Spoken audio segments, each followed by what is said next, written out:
Thank you for listening to Conversations in Integrative Medicine, and I'm going to continue some dialogue on menopause.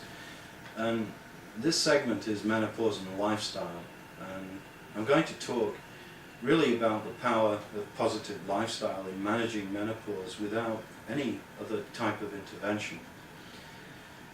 As I mentioned earlier, we have a body of literature that's emerged. It's largely European literature that tells us that really well-adjusted women, mature women, tend to have less menopausal symptoms than those who have stresses in their life, for want of better terminology.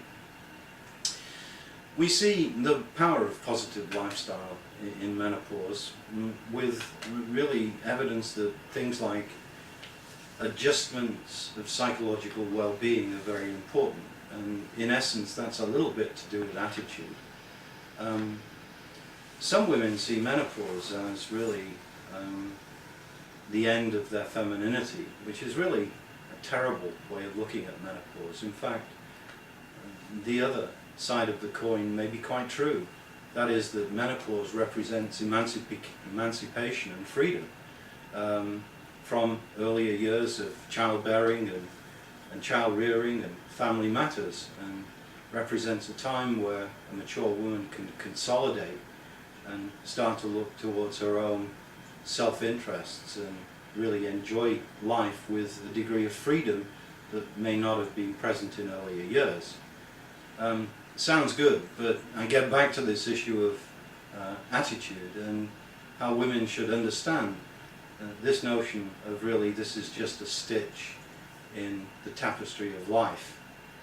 Now, we see some evidence-based studies that things like special breathing exercises can reduce hot flashes.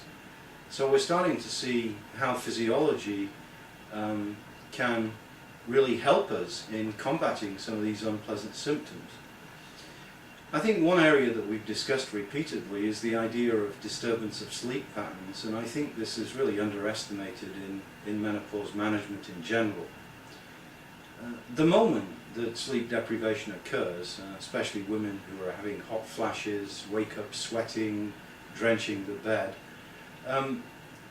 the moment that this kind of disordered sleep pattern occurs, it starts to trigger other negative events, because sleep deprivation is obviously associated with a lot of other obtrusive problems. One problem that sleep deprivation often results in is mood change to a significant degree. And in general terms, sleep deprivation is a depressing phenomenon. It certainly alters cognitive function. So some women going through menopause who are sleep deprived think, oh, my mind's going, oh, I'm not the same, oh, I'm going through this cognitive decline, this memory lapse that menopausal females have, or this postmenopausal dementia. It gets magnified, but really the basis of that is sleep deprivation.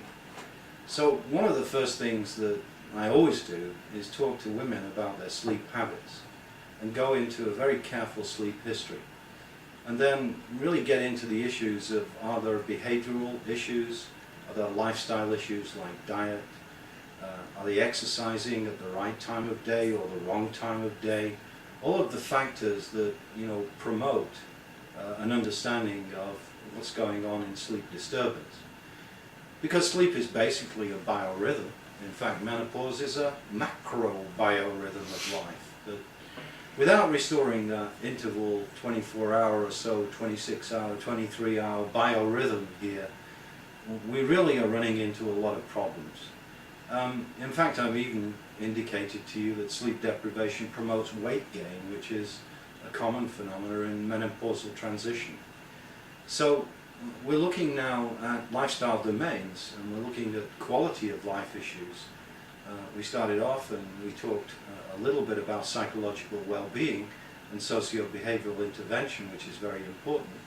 We touched on exercise, which is equally very important. And now let's look at diet.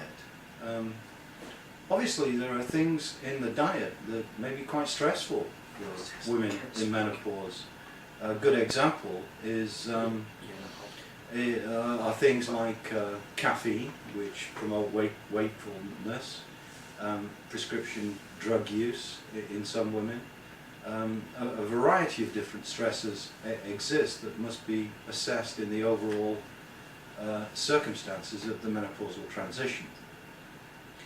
Now, I think also a very important part of the consultation in menopausal transition is to have a discussion about age-related disease, specifically cardiovascular disease, which is very challenging for mature women.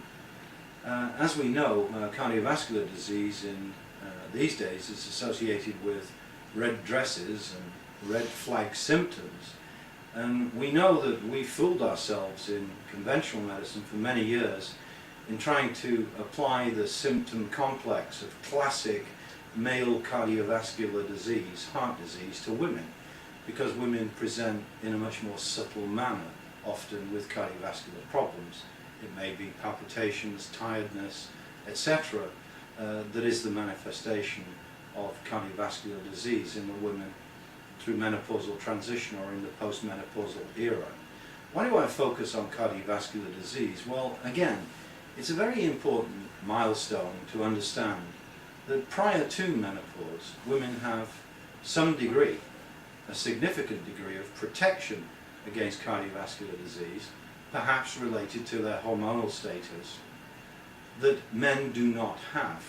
However, the menopause is the time of equilibration of cardiovascular risk, where cardiovascular disease becomes just as common, just as problematic in the postmenopausal era as it is for matched or age-matched males.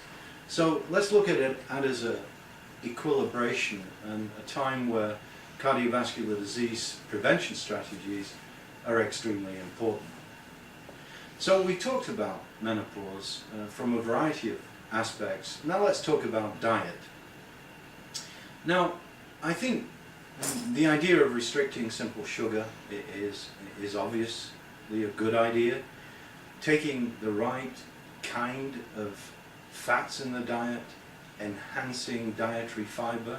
Bowel change around the menopause is really quite common, and it's assisted in its regulation by dietary fiber.